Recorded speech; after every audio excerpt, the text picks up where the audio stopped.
Hello friends, welcome back to my channel BSc MLT class. Today I am gonna explain the next special hematological test. Yes, you guys guessed it correct, OFT. After watching this video, you'll be able to know what is OFT, the purpose of doing OFT, and the types of OFT, along with the interpretation of report and its advantages, and finally its limitations. Then let's see what exactly is OFT. The OFT is a laboratory test which is used for assessing the resistance of RBC to hemolysis when these RBCs are exposed to hypotonic saline solutions. Here the OFT helps us to measure how easily that RBCs are getting lysed under the osmotic stress. Then we'll see some different shapes of RBCs.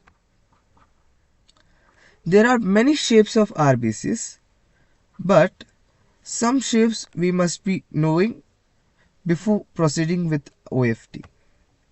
Firstly, normal biconcave shape and sickle shape, commonly seen in thalassemia patients. And thirdly, spherical shape, which is commonly seen in hereditary spherocytosis. And this is the image showing you different shapes of RBCs. Here we have normal RBCs, spherocyte RBCs, and sickle shape RBCs, and other shapes of RBCs. Then we'll further go with the purpose of doing OFT. Mainly it is used for diagnosing hereditary spherocytosis. Here the fragility of RBCs are increased, and also helps in evaluating thalassemia. Here the fragility is decreased. This is the graph showing you the osmotic fragility of both hereditary spherocytosis and thalassemia. Here the graph shows you the hereditary spherocytosis is shift towards the left and the thalassemia shift towards the right. This shifting shows us the hereditary spherocytosis is having higher fragility while the thalassemia is having lower fragility. Then it also helps us to distinguish between different types of hemolytic disorders. Also it's used for research purpose and to confirm any membranous defect in the RBCs. Then we'll go with the principle of OFT. OFT, we are placing the RBCs in a decreased concentration of sodium chloride solution, which is a hypotonic solution. When these RBCs are kept in the hypotonic solution, which is saline sodium chloride solution, these RBCs are getting swell. And after swelling, the normal biconcave RBCs have some tolerance towards swelling, but abnormal RBCs such as spherocytes are not having that tolerance, so they can burst easily. When they are bursting, they are showing hemolysis. This hemolysis is measured on the basis of hemoglobin, which is released inside the solution. We are interpreting this to the report. Then we'll go with the types of osmotic fragility test. Firstly, standard OFT method, classic OFT method, and secondly we can do incubated OFT method, which is more sensitive towards the mild spherocytes. Next we'll further go with detail with each one of them. Firstly we'll go with standard or classic OFT. First we'll go with its principle. Here the RBCs are placed in decreased concentration of sodium chloride. This sodium chloride solution is hypotonic solution. Here the solution enters the RBCs and cause the membrane to swell due to the less flexibility in spherocytes the cell get rupture early than the normal RBC. This hemolysis is measured to determine the fragility. Then we'll see this image of the standard OFT procedure. We are taking 12 test tubes filled with 5 ml sodium chloride solution, and we are adding 50 microliters of blood in each sodium chloride solution.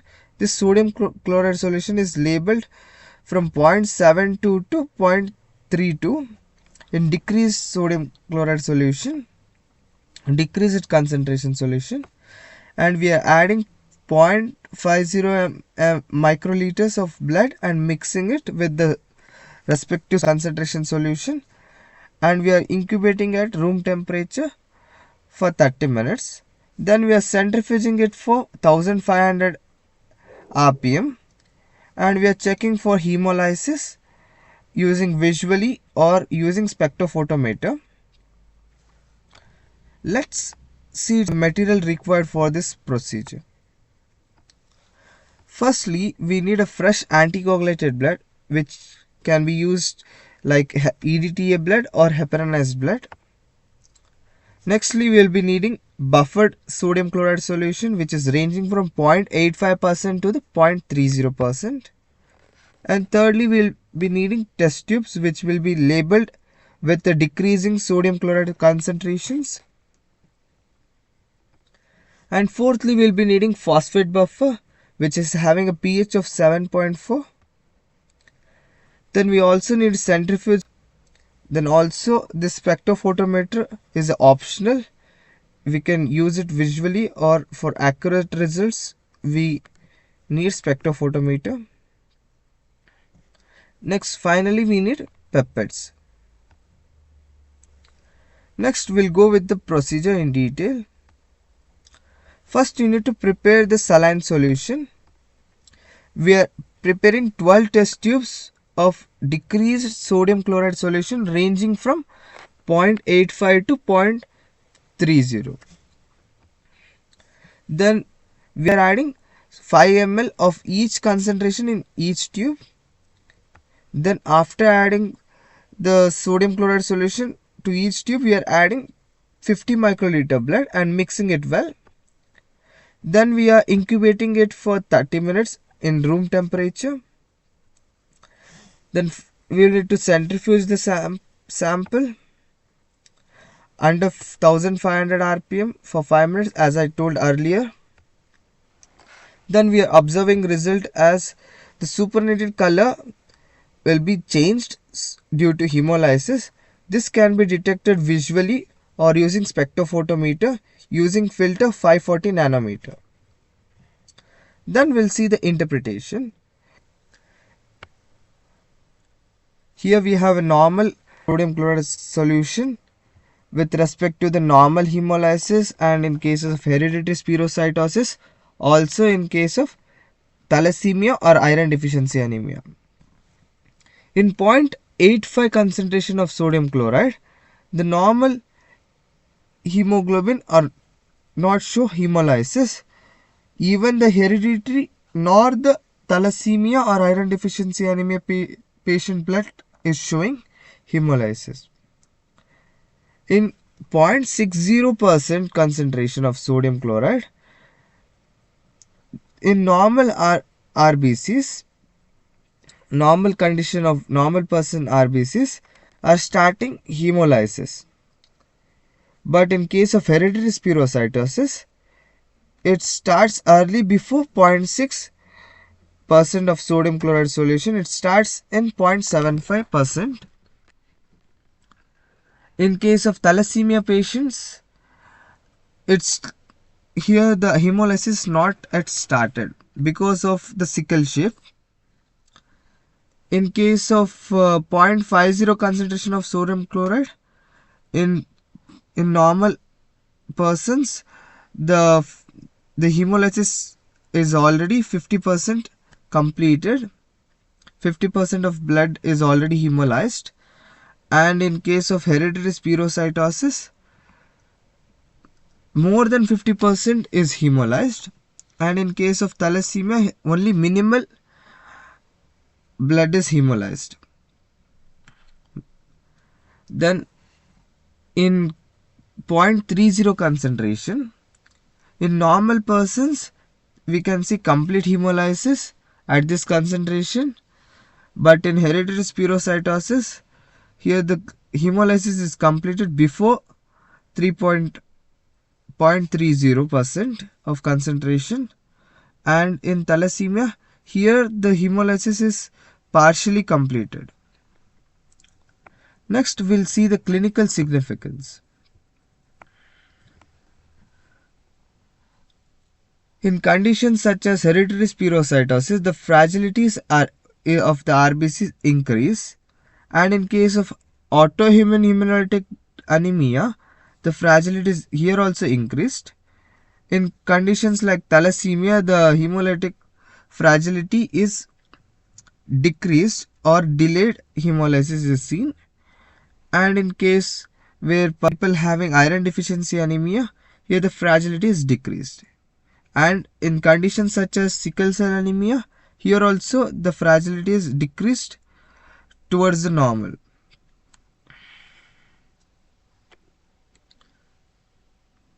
Next, we'll go with the limitations of standard OFT. This OFT method is not specific or sensitive.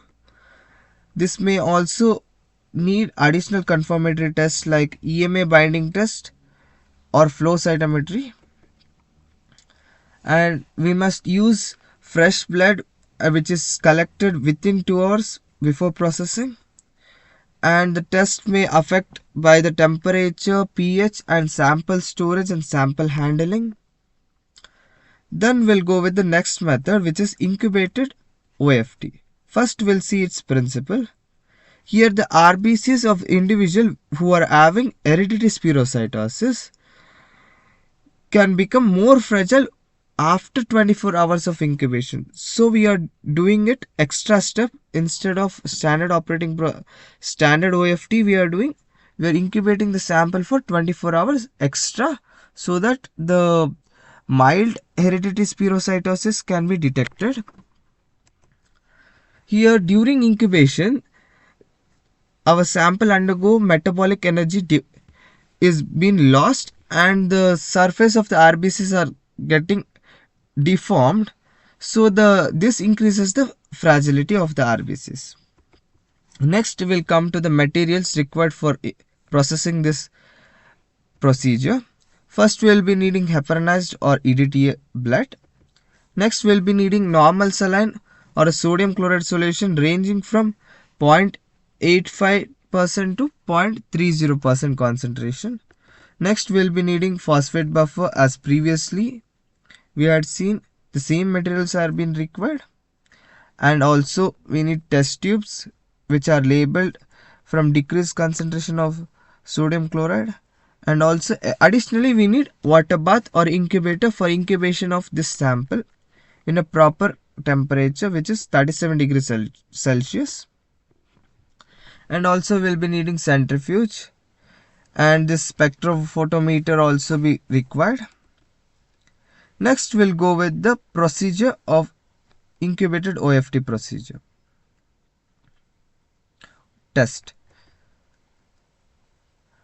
procedure. First, we need to prepare the test tubes with the cereals in decreased concentration of sodium chloride. Next, we'll be dividing the sample into two. One is for fresh sample, we are processing directly, and another we are incubating the sample for 24 hours. We are taking the fresh sample as a control and another for test.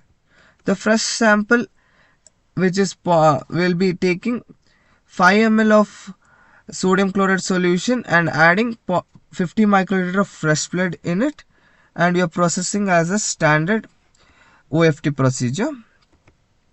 We are mixing it and incubating at room temperature for 30 minutes. Then we are centrifuging and recording the hemolysis visually or spectrophotometrically using 540 nanometer filter. This is a spectrophotometer image. Using this device we are checking hemolysis for OFT. If for incubated sample test, we are incubating 1 ml of blood at 37 degrees Celsius for 24 hours. We are sealing the tube at which we are incubating the blood. After 24 hours, we are repeating the same procedure as standard OFT.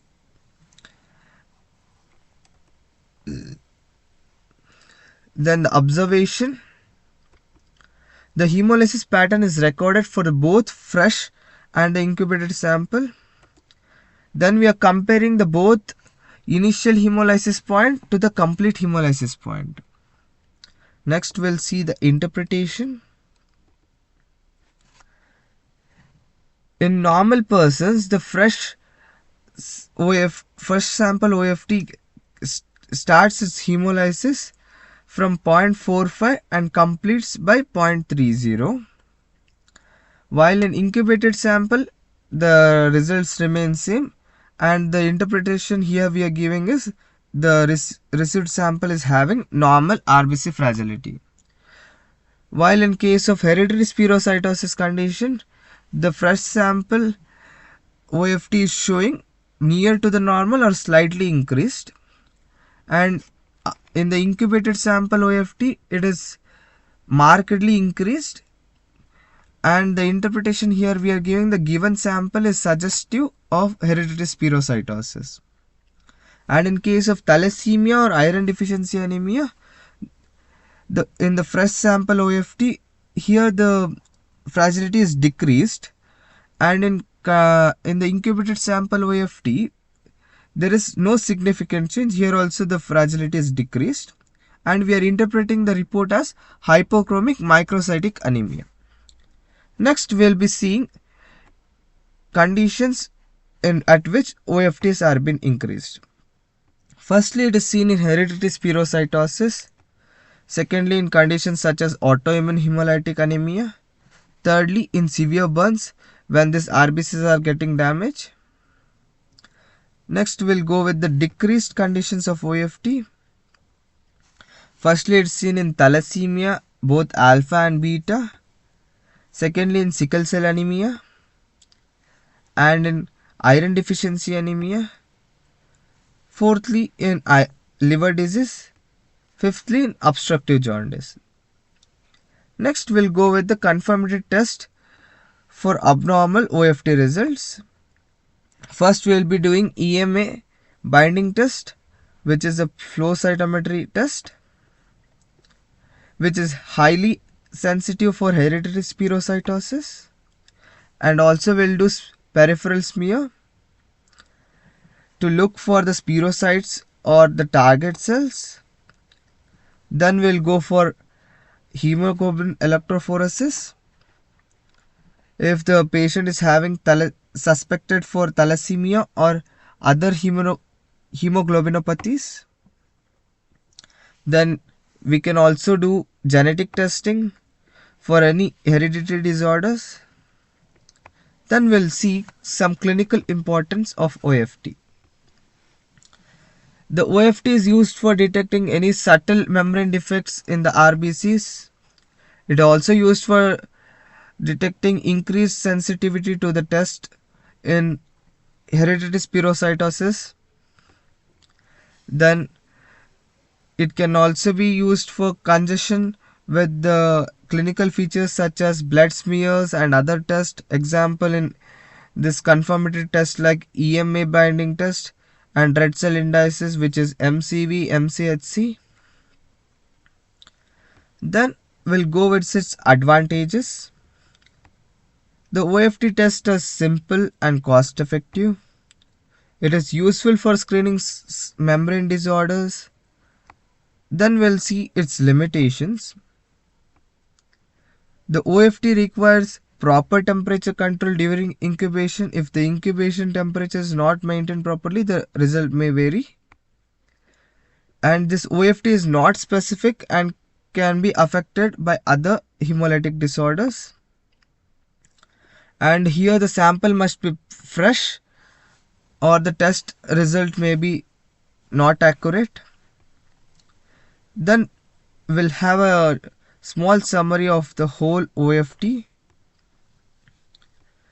The OFT is the test used for measuring the RBC's resistance to the hemolysis in the varying concentration of saline solution.